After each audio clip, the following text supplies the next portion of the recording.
Welcome into another episode of Preacher in the Hat. My name is Eric. I've got Derek and Steve in the room with me, and of course, our man Chris Sumter behind the cameras and on a hot mic. We are going to be talking this evening about health, and especially as it relates to men, but because, well, that's our only perspective. Yeah, that's our only perspective, all men. But of course, as it relates to everyone. And so to get that started, I do have a question for the group and wondering what's the thing that, let's say snack, what's the one snack that you know you should never eat but can't resist? I don't know if I have a snack that I know I should never eat. Oh, brother. I'm serious. I'm not making it up. I don't have that. One I should not eat. I know mine is Doritos. Yours is Doritos. Okay. Like those Spicy nacho. Those are made in a lab. Yeah, like, I mean, I don't even know. No nutritional values. is that what None you're saying? whatsoever. Okay, gotcha. The calorie count is absolutely like astronomical. Just not good for you in any possible way. Oh, and I love the spicy nacho. But now, even in moderation, huh? You shouldn't No. You shouldn't eat them. Even in moderation, you should not eat Doritos. No. Gotcha. I would also say Doritos, but I'll go a different way since you already took that one. I can't even tell you what brand they are. I've gotten them the last two times I went to Buc-ee's, and there was like some honey mustard pretzels that I can tell you exactly where to get them. I know right where they are in the store. And Draw me a map, Mama. yeah, I'll draw you a map. They're so good. Oh, they're so good. Yeah, I eat the whole bag. It's not a Dorito size bag by any stretch, but Smaller than like the little portion bags. yeah, yeah. Or bigger, I mean. Yeah, bigger than the little portion bags. Yeah, for sure. There's also, so went to, I don't know if this is like a thing, if it's like a Mennonite thing or something like that. But when we went over to a family reunion, they had do you remember mustard pretzels? It's basically like mustard powder and pretzels. And the ingredients list was like a CVS receipt. Like it was so long. And I took that box and ate it. Because it was just sitting on the table and there were two boxes and there was, one had been picked in there. And as people were leaving, there was an unopened box. I was like, mine. Took the second one. Yeah. CVS receipt. Yeah. I apparently didn't see them because I didn't get any of them. I don't know. I don't ever really, but it's one of those things that you ate and then you like remembered from your childhood. Oh, yeah. Like, Oh, yeah. Holy smokes. That's what this is. And so I was like, hey, I'm taking that box. And the honey mustard pretzels at Buc-ee's remind me of those mustard pretzels. Gotcha.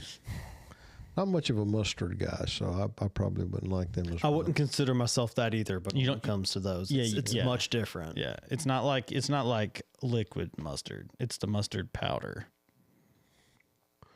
Probably for me, if there's something that, well, let's say I should never eat them, but there's a type of potato chip. It's more like kettle cooked potato chip. It's in Pennsylvania, and I bought some up there. And actually, you can get them at the bakery up in Falkville, Alabama, at that Dutch Oven Bakery. And they're a kettle cooked potato chip from the north. And I really love the taste, but when I get done eating them, I probably regret it because of the feeling I get afterwards. I don't know for sure what it is, but while I'm eating them, the taste buds love them. The rest of my body doesn't. How about that? Found like the shortest ingredients list on potato chips and maybe I talked about this recently at Sam's Club recently. It was like the shortest ingredients list I've ever seen for potato chips. Potatoes, avocado oil, and salt. So avocado oil would be better for you than like palm, sunflower, canola, what most potato chips use. And it could not tell a difference. In fact, they were some of the best potato chips I've ever had. Wow. It does make you wonder when you see these ingredients and stuff, and you're like, Yeah. okay, it's a potato chip. How can there be 47 Yeah. ingredients? Yeah. Are you trying to poison It's the me? But potato, the They oil, are. and the Right. seasoning. Yeah. They Like are. that's They are really. my son was talking one day about the Chick-fil-A sandwich, how it has like, you would think it's just chicken, right? Yeah. But it has like listed, it has like 41 ingredients. I haven't looked it up. in the to see. batter and all that Would stuff. just- yeah. I mean, so I don't know. It's all spices, though, right? Seasoning and spices, right? My go-to is, I mean, this has got to be a processed thing, but those, my wife hates them when I eat them, but they're those chocolate little waxy donuts. Yeah. She yeah. says they're like, she calls them waxy. You know what I mean? Yeah. But They man, look they are shiny. waxy. They they're look super shiny, Yeah. right? They And kinda the gotta ones that cut come through- in like the little bag. like they've been sprayed with lacquer. or Yeah, something yeah, like yeah. that. That's what they look like. They look yeah. like they've been sprayed with They've been lacquer. sprayed with And what's lacquer. your point? I mean, what's But the let me point? tell you, I don't know if, I mean, obviously they're not real, but man, I will go into a store and you'll go past and you'll be like, well, I got to eat on something while I'm grocery shopping. Because you can just lay that thing in that front Yeah, little thing, yeah, just flip that yeah. lid up. That's and why. just, you That's popping what. them. That's what they make the top basket for, right? Yeah. To put your snack snacks in. in. Your snack. My strangest little bad habit I do is I'll eat grapes that I don't buy. Like, you know what I mean? Like I'll go into the produce section. Yeah. And I just want to reach in there and grab me a few grapes. And I mean, I know it's stealing technically. Yeah. But I've given public so much money. I don't like, it's So I remember somebody I was talking to talking about they eat the grapes while they're Right. like they put them in the basket. They're well, I don't gonna put get. 'em- I don't put 'em in the know, basket. but they're gonna get grapes and like yeah, and then you can just eat them while you're out. I was like, you pay by the pound. Like you're literally yeah, and they're like, oh well, I mean, yeah, like I never thought about it. Speaking of grapes, you ever had cotton candy grapes? I hate them. Gross. I can't do It's it. I, can't the, do the it. first like those. The first time I ever had one, Derek and I somehow don't know why we're in a grocery store, and he says I see them. Are they the ones that are like fingers? Like, Cotton candy grapes. Fingers They're or- usually pretty big. And I was like, cotton candy grapes. I was like, that sounds ridiculous. And Derek was like, you need to try one. I was like, why? He's like, because they literally taste like cotton candy. I was like, that's not possible. It's a fruit. I bit into it. Seriously tasted like cotton candy. Makes absolutely no sense. Yeah, it We're doesn't. messing with fruit DNA too much. Yeah, You know what I I'm feel like saying? we we're did just that. we're just having fun at this point. I mean, cotton candy, it's basically just a cloud of sugar. Yeah, so it's like a really sweet grape or whatever. But you know, like the distinct taste of cotton candy, it Yes, has that. I know. That's what It doesn't that's make what any it was. sense. Yeah, and it's gross. I mean, there's some farmer disgusting. somewhere that sniffed a little too much gasoline. It's like, let's take a cantaloupe Yeah, and an how- avocado and see if we can make these two things. What's the Jurassic Park quote? Something about you wanted to. You spent so long trying to figure out how. You didn't stop to ask yourself why? Why? Yeah, why? Or was Yeah. it why? Or no, it's yeah. something like you spent all the time to find out if you could do it. You didn't ask Yes. if you should do Yes. it. Yeah. Yes. That right there. Should So I'm we? trying to figure No. out how all this talk is going to lead anybody to think we're It's an experts on open. health. Thanks for blowing the organic segue. Yeah, there. And I'm just trying to sort it out. Yeah. So I guess we could say don't eat Doritos, don't so eat. now lacquer-colored chocolate. here's the choppy segue. Yeah. Hold on, let me try to get it Dad together. brought it to a screeching halt. I am the picture in the hat. So, All I'm saying is if you get past the lacquer finish, they're pretty damn good.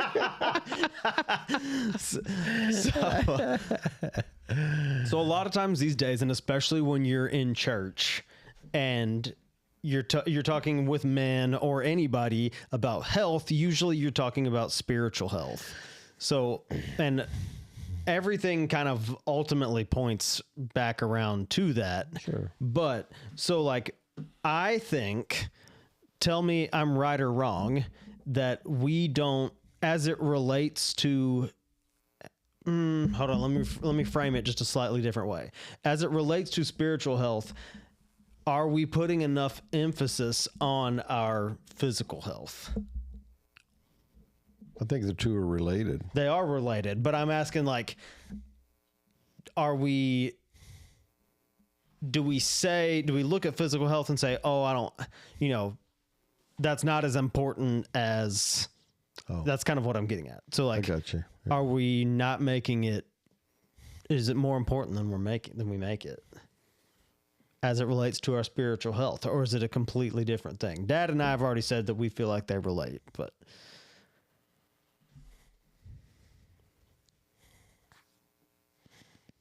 there's a certain discipline involved in both, really, but in physical health as well, that outside of the connection, I think that you're talking about,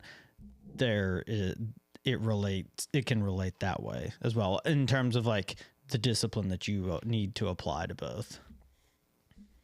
I think it is important to reconsider whether we need to be more holistic when we talk about health. Because I think spiritual health and physical health are really closely connected to emotional health. Because things like worry and anxiety and anger and resentment and stuff like that, they have a great impact on physical health. And so sometimes my lack of physical health is a warning sign to me that some other stuff may not be right either. So I went to I go to my doctor every year. Started doing that this was my 3rd annual. Well, you definitely need to cut that out. Yeah. This is my 3rd annual back in September. And every time I go to the doctor's office, any kind of doctor's office, doesn't matter, whatever, my blood pressure is always high. No matter what. Been there, done that. How high? Yeah. So up to possibly, let's see, what's the highest it's been? It was really high, 141 over 97 or something like that. It was one reading that I had one time. And so much so that every time I go in, it was high again this time. And my doctor was like, I need you for the next 6 weeks, 6 weeks. I'm supposed to check my blood pressure 3 times a day. And I have discovered that part of my physical health is tied to something emotional, not just physical. Because as I have taken my own blood pressure over the course of the last couple of weeks, there was a period of time, now obviously it can't just keep getting lower and lower and lower, but there was a period of time there where I kept all of my readings in an app on my phone. And there was a time there for a while that every single reading that I took, both numbers slightly lower than the last time. And I don't mean sitting there taking it 10 times in 30 minutes. I mean taking it once on a day, then waiting a couple of days, taking it again. And lower, slightly lower, slightly lower, slightly lower. And then this last time, Michaela was talking to me something about this, and she's like, she was like, take it and then really relax, huge deep breaths. Oh no, I know it wasn't Michaela. I went in for a consult for something else, and the lady was telling me, I was like, yeah, I was laughing at my blood pressure reading because it was high again. It wasn't astronomically high like the last time, but it was high again. And she was like, yeah, let me take it again for you in a few minutes. She was like, sometimes it's just the walk in here that raises it up. She's right. So she took it for me, and both numbers came down a little bit. And so I was like, wow, okay. So she was like, yeah, when you take it at home, she was like, sit down and then sit down and shut down and don't, whatever, just completely. So I took it, and it was still high, but better. Once again, it was better numbers like I've been seeing. And then I just completely shut my body down as best that I could. And 114 over 77, which for those of you who don't know, that's, your doctor won't look twice at you if that's what your blood pressure Or he'll is. look at you with surprise. Yeah, and in my case, yeah, he'd be like, what'd you do? And so it's for me, part of it has obviously been not saying that I don't have high blood pressure or hypertension issues based off whatever diet, you name it. But that part of it is I don't having my blood pressure You taken. know what the official And- term for that is? Benign hypertension. Okay. That's so, what they call it. Okay. Because so, it's been on my record before. so the more that I have gotten comfortable taking my own blood pressure at home, the better readings that I get. So, one up story. When I was your age, in my early 30s, I went into a doctor. My blood pressure in the doctor's office was 200 over 100. Okay. Okay. I was about to tell a story, and now it will have little to no impact on any of He looked at me and he said, I don't believe you have high blood pressure. I'm like, really?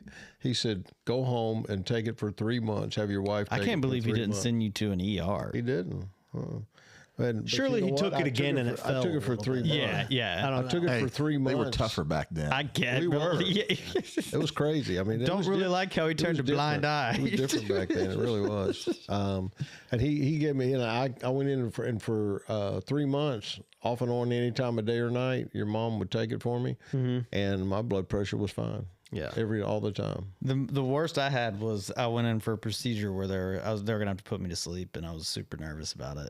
And I got like 150 over 88 or something like that. She's like, "Is it usually like that?" I was like, "No, ma'am." She's like, "All right." Or no, she asked me what it usually. She's like, "What is it usually?" And she wrote that down. Yeah.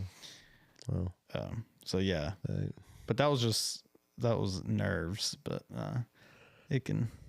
But yeah, it's like I'm obviously in my mind, I'm letting something else control like where I'm at physically, like with where you start have to worrying about your blood pressure at a time like that is when you cannot get it down. In other words, Oh, if yeah. it would not come Yeah. down, then that would be eventually called hypertension. But and I speak from some experience on that, but they don't really call it hypertension if you can get it down. If you can relax like the nurse told you to or whatever, if you can relax and do it. What relaxes me, I'll take and rub my shoulders, which is where a lot of my stress goes into my shoulders. And I've learned how to just do this before I take my blood pressure, and it'll drop. I think it's whatever will get you in the right mindset. That's right. That's Yeah. right. And taking deep breaths helps me too. I've learned to do Yeah, that. I realized I wasn't doing that as well, and that's a good, important thing to do. But And my bottom number has been good for many years now, but part of it is because that's where your stress mostly shows up in a higher number. yeah, On the bottom one, not as much on the top. I think Michaela was telling me there's something about it, like at my age, that they're more concerned about the bottom number. That's right. Than That's the correct. top. They are. I was like, At least that's been my experience. systolic and diastolic. Chris, we should have merged podcasts for this. We had an opportunity for your all other night. venture be here to all merge night. with your other. Oh, Yeah. Yeah. he would have come on probably. Yeah. To talk about blood pressure? Sure. Oh, absolutely. It'll And then we hard would have be. moved into gut health. And Yeah. Could have gone. Don't say it's all connected. run the whole gamut. all starts in the gut. Yeah. It's all connected. Yeah. Well, it certainly is important. Gut health is. There's no question about that. But what I was eventually going to wrap around to is, so I've also been, over the last little while, been trying to lose a little bit of weight, and now been like trying to get, my blood pressure down and that sort of thing. And when I do those things, I don't just feel better physically, like I feel better in a lot of different ways. So that's kind of like what triggered this sort of thing in my mind, is like that I think that my physical health is tied pretty closely like to my spiritual health. Or now that's not an excuse to say I'm physically healthy, so I'm spiritually healthy. No. But That's right. oh man, where was I going before I interjected that point? Many years ago, there was a book written by a doctor, actually, who was a Christian, and he wrote a book called None of These Diseases. and I haven't read that book in many years. I don't know if there's any copies around anywhere, but I think it was Macmillan was the doctor, and it was really pretty cool because he took the biblical thing about food and eating and weight and all those things, and he said if you follow a lot of that stuff that in the Old Testament, even the dietary stuff, he said you tend not to get a lot of diseases. So that was a book that must have been in the 50s or 60s. He wrote that book, which was pretty interesting, and it was a lot of people paid a lot of attention to it. But it's just consistent with what you're saying is because it had to do with your weight, it had to do with what you put in your mouth, which we were talking about earlier, and that kind of stuff. And he said that the scripture talks about somewhere, and I can't remember the address now in the Bible, but it said something that none of these diseases will come upon you. If you do this, none of these diseases will come upon you.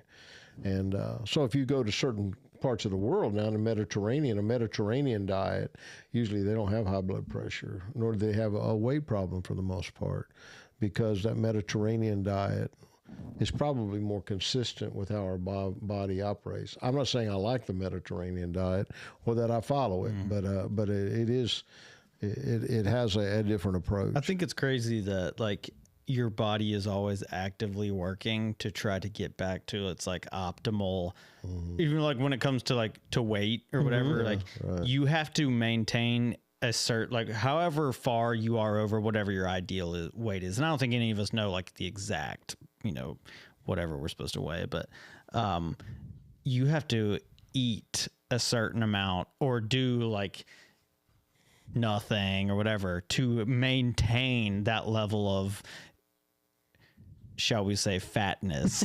the medical term. Term. The real complicated medical term. But you know what I'm saying? Like your body's like actively working to like, it knows where it needs to be and it's trying to get back to that. And you're keep driving. yeah, We're just throw another thing right- down the Dorito chute, Exactly. and it's just, and you can't stop, and your body's just like, well, no, I tried today. Yeah. couldn't Chris, do I it. have no Couldn't idea do it what they're talking about. Do you? again. Still couldn't get it done. But it's always working to get back. Like it knows, and that's what its purpose is to try to. Your body's trying to get you back down. Well, And but basically, what I'm saying is like, when I kind of like came to that realization, you realize like, okay, this is, if I do this, if I eat this, if I make this habit, I'm actively working against my body doing what it's trying to, what Yeah. it needs to do. Well, What it needs to do. and two, it's like I think we kind of oversimplified it some, in that like we think that it's always like this, that it's just like it's only calorie trade-off. So like I eat less calories. It's like, and well, while that's true, but like also if you're treating your body better just in general, like with the food that you give it, it makes it much easier for your body to perform. So like metabolism goes up, everything else goes up. It's the same. It's like, it's the exact same thing like in spiritual walk, where like you're not like, you think maybe, oh, I'm just memorizing scripture, but like, or whatever it is that you're doing. Oh, I'm just doing this devotional, but like you get yourself into habits and you train yourself to be better at it, and it's easy. Like, And you start being more aware of, Yes. and you start talking to him more. You start, yes, like all verses this stuff start just, popping to your head, into your head when you're going through things throughout the day. Yeah. Like all this kind of stuff. And it's like, you think you just started there. And it's like, just like this, where it's like, just started eating a little bit less calories. It's like, but what I really did is put my body in like an optimal state to be able to handle whatever it is that I'm giving it. Same thing, like spiritually. I don't know. It's just like, I just feel like it's right there. I've often wondered what would have happened years ago. Instead of me developing the habit of doing what your mom says was true for me in my late 20s and early 30s, is I ate almost 4 meals a day. And the last one was usually around 8 or 9 o'clock at night. Now, it wasn't a sit-down meal, but I ate enough that I almost had 4 meals. Mm-hmm. And I wonder what would happen if, instead of me eating that fourth meal, if I'd have gone to bed. Because I think some of mine was stress eating. What I mean is it was almost like my way of relaxing at night. Yeah. But what if I had just gone to bed instead of eating it? Because that's when I started gaining weight from 135 pounds soaking wet. Can't relate. I'm sure you can't. I noticed when I'm traveling like we did last week in Pennsylvania, we were driving for like 15 hours on the way up. I've noticed that, when I'm driving and I feel a little sleepy, I want to get something to eat. You know what I'm saying? To keep me awake. It was just kind of strange that's what you were saying. How's that helpful to keep you awake by eating more? So y'all have heard me say before that one of the most spiritual things you can do sometimes is take a nap. And I found that the more tired I am, the more I have trouble with discipline with food. That sounds crazy, but no. I mean, I think it works for me. Insert whatever you want for food. Like, for some people, it's not always food, but the more tired you are, the more trouble you have disciplining with fill in the blank for yourself. Yeah, that's right. And then when I eat, then it affects my body. And then eventually I developed acid reflux because I was eating too late at night and didn't know about it until I was age 40. And all of a sudden I'm at a family reunion down in Mobile, Alabama. And I'm like, what just happened to me in the middle of the night? And it was that all of a sudden I had acid reflux for the first time in my life. But that was because I had been in the habit of eating it. And so the acid in my stomach would come up, so then I had to learn how to. We get a diagram on video. Goes back to the gut. Yeah, it's all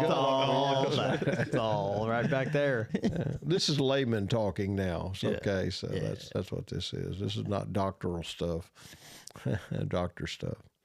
But I just speak from my own experience, and so I've wondered sometimes, and so I try to remember that now to eat less. A friend of mine, Paul Smith, some of you know him, pastor down in Marianna, Florida, told me the other day he and his wife now, he's in his 50s, and he said he and his wife eat mostly drink smoothies for dinner. He said they don't eat hardly anything else besides it. He said it's unbelievable how much better they rest and sleep at night, and how much better they can maintain their control. I mean, he didn't talk about weight. I've found that to me that's the critical. Dinner is the critical one. Yeah, that's right. Oh yeah. I can pretty much eat. Now I'm still in my, I'm still mid 30s, so I get it. Like the older you get, it gets a little tighter. But I've found that pretty much I could eat probably almost whatever I want for breakfast and lunch if I drank a smoothie for dinner. Yeah, right. We pretty much do whatever. Because that's the one that seems to stick on me. So there's some real simple things, actually, if you think about it with your health. It's real simple things. It's like eat moderately, sleep, and get a little move around. Yeah. Eat, sleep, and move around, and it affects your whole health. So if we could narrow this down, top 3 things you should do. Liposuction. He wasn't listening. Ozempic. Ozempic and energy drinks. Well, Next time on Preacher and That. one thing Doc always says, and I believe it. He says we ate ourselves into this mess. We got to eat our way out. Yeah. We're that's great. stuffing That's garbage. good. That's a good love that. phrase. I like that. That's a good phrase. Love that. That is well said. Yeah. Yeah, that's pretty cool. But I think it's so interesting how like the parallels to like and it's just in discipline, which if you've somehow listened to every single episode of Preacher in the Hat, then you've heard us talk about discipline a whole bunch of times. But before it's like, but I think the discipline parallels between like how we treat our bodies and then like how we interact with Jesus. It's like we do like just a little bit of good can, leads to like a really, really great changes. So, since my surgery, I had quit going to the gym one day a week, which is what I had been doing before, and then riding my bike one day a week too. And I found that to be very helpful just in terms of stress relief and, relaxation and that kind of thing. So I've started going back to the gym one day a week, and I've decided not to try to be a hero and see how much I can do. But on the treadmill for 10 minutes, and then on the on the machines, some of the different machines, especially upper body stuff. And so today I did it again, and just walked in, and by the time I got out, I felt so much better. Just for 30 minutes, a not real strenuous exercise at all, but just keeping your body moving is important. Chris, you're a big treadmill guy, right?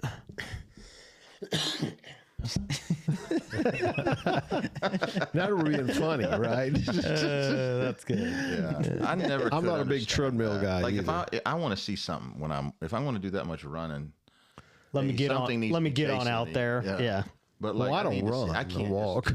Yeah, Yeah, I go gym about 3 times a week, and I do 0 treadmill.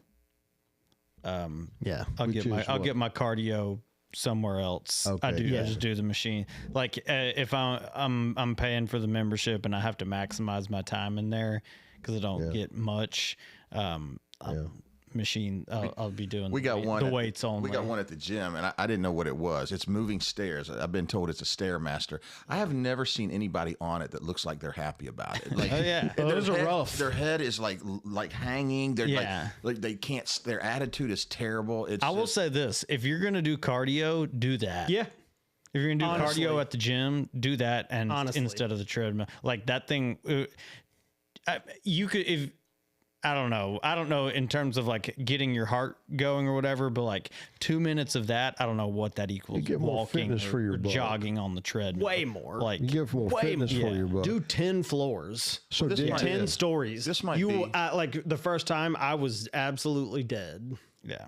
I hope this doesn't make me effeminate, but the elliptical trainer to me is pretty fantastic because it's so smooth, and then you can put your resistance at whatever you want, Yeah. and after and I can get about 175 steps a minute, so it's That one is better for your joints. This. Yeah. Yeah, it is. It's Yeah. much better for you. Treadmill is really not good for joints or your lower back, actually. So dig If this. you have lower back issues, stay off the treadmill. I'm finding out when they talk to us old folks now, they tell us that actually having stairs in your house, that people that have stairs in their house tend to be healthier. So we love it that we get to go up and down steps because it's pretty cool. Especially at our age, it's good exercise. And they say if, as long as you can get up and down stairs, have them in your home, you get more exercise. It's true for us. If everything's flat, it's one thing. that's why those old timers they could eat a pound of bacon a day and smoke a pack of cigarettes. no, Stairs, stairs, stairs, That's basically all stairs. Yeah. Oh well. No Doritos. Yeah, no Doritos. They didn't have the Doritos. See, true. these are the challenges that we face. This is our And no lacquer donuts. yeah, no lacquer donuts. They might have had the lacquer donuts. I don't know. Maybe. Yeah. Thank y'all for joining us for another episode of Preacher in the Hat. Eric, thanks for leading us up on this one. For Steve and also Chris behind the cameras, I am Derek. Y'all take care of yourselves out there, and we'll see you next time.